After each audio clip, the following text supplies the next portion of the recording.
తెలంగాణ నుంచి రాజ్యసభ సభ్యుడిగా ఏకగ్రీవంగా ఎన్నికయ్యారు కాంగ్రెస్ జాతీయ అధికార ప్రతినిధి అభిషేక్ మను సింఘ్వి. ఆయన ఎన్నికైనట్లు ఎలక్షన్ కమిషన్ ప్రకటించింది. బీజేపీతో కేసీఆర్ చీకటి ఒప్పందం చేసుకున్నారని ఫైర్ అయ్యారు కాంగ్రెస్ సీనియర్ నేత జగ్గారెడ్డి. హైడ్రా కూల్చివేతల్ని సమర్థిస్తున్నారు కాంగ్రెస్ నేతలు. హైడ్రా తరహా కూల్చివేతల్ని అన్ని ప్రాంతాల్లో విస్తరించాలంటూ సీఎంకు లేఖలు రాస్తున్నారు కాంగ్రెస్ ఎమ్మెల్యేలు.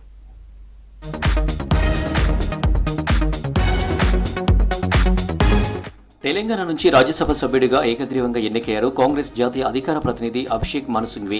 ఆయన తరపున ధృవీకరణ పత్రాన్ని అసెంబ్లీలోని రిటర్నింగ్ అధికారి నుంచి తీసుకున్నారు PCC senior vice president Niranjan.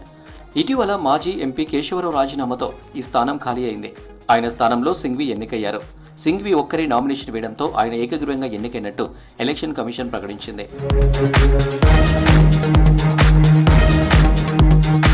BRS BJP కుమ్మకు రాజకీయాలు మరోసారి బయటపడ్డాయని విమర్శించారు కాంగ్రెస్ సీనియర్ నేత జగ్గారెడ్డి.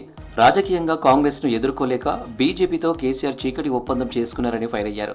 కవితకు బెయిల్ వచ్చేసిందంటూ బీఆర్ఎస్ నేతలు 3 రోజుల నుంచి ఎలా ప్రచారం చేస్తారని ప్రశ్నించారు. ఈ విషయంలో కేసీఆర్ కుటుంబంపై జ్యుడిషియల్ గా చర్యలు తీసుకోవాలన్నారు జగ్గారెడ్డి. సరే, బయట ప్రచారం జరుగుతున్నది, వీళ్ళు విలీనం అవుతారు, బీఆర్ఎస్ బీజేపీలో విలీనం అవుతారో ప్రచారం జరుగుతున్నది. ఆల్రెడీ చాలా మంది ప్రజలు అనుకుంటున్నారు బయట.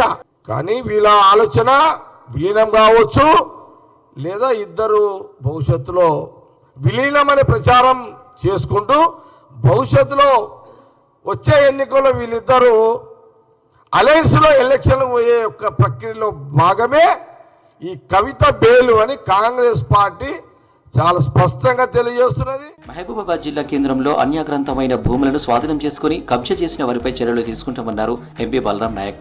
గత 10 ఏళ్ల బీఆర్ఎస్ పాలనలో ప్రభుత్వ భూములు యథేచ్ఛగా కబ్జా చేశారని ఆరోపించారు.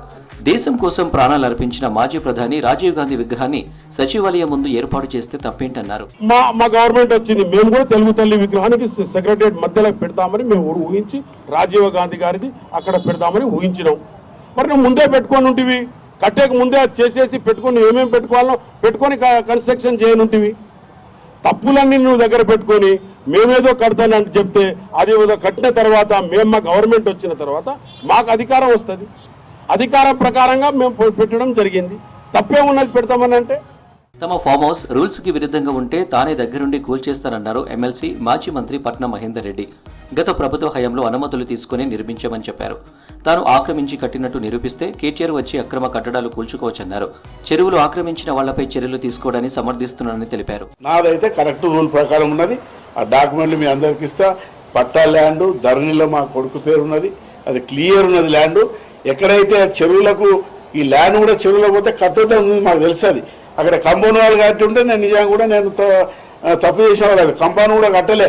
వాళ్ళు అది కూడా చూడాలి, కంపౌండ్ వాళ్ళు ఎందుకు కట్టలే, నేను నీళ్ళు వస్తున్నాయి. అవన్నీ కూడా దూరం బిల్డింగ్ కట్టుకున్నది, ఆ రూల్ ప్రకారంగా ఉన్నది. మరి మీరు ఎవరైనా కూడా దాన్ని కూడా చూడవచ్చు. సీఎం రేవంత్ రెడ్డికి లేఖ రాశారు నగరికల్ ఎమ్మెల్యే వేముల వీరేశం. నగరికల్ సెగ్మెంట్ లో FTL బఫర్ జోన్ ఏర్పాటు చేసి చెరువులను రక్షించాలని కోరారు. హైడ్రా తరహాలోనే నల్లగొండ జిల్లాలో ప్రత్యేక సంస్థ ఏర్పాటు చేయాలని లేఖలు విజ్ఞప్తి చేశారు. అయితే హైదరాబాద్ లో హైడ్రా ఏర్పాటు చేసి కబ్జాదారుల నుంచి ప్రభుత్వ స్థలాలను రక్షించడం అభినందనీయమన్నారు వేముల. మంచిర్యాల జిల్లా దండపల్లి మండలం లింగాపూర్ మోడల్ స్కూల్ను సందర్శించారు ఎమ్మెల్యే ప్రేమ్సాగర్ రావు. స్కూల్లో విద్యార్థులకు కావాల్సిన మంచినీటి సౌకర్యం, టాయిలెట్స్ సదుపాయాలను సంబంధిత అధికారులతో కలిసి పరిశీలించారు. ఆ తర్వాత పాఠశాల విద్యా ప్రమాణాలపై అధికారులు, ఉపాధ్యాయులతో సమీక్ష సమావేశం నిర్వహించారు.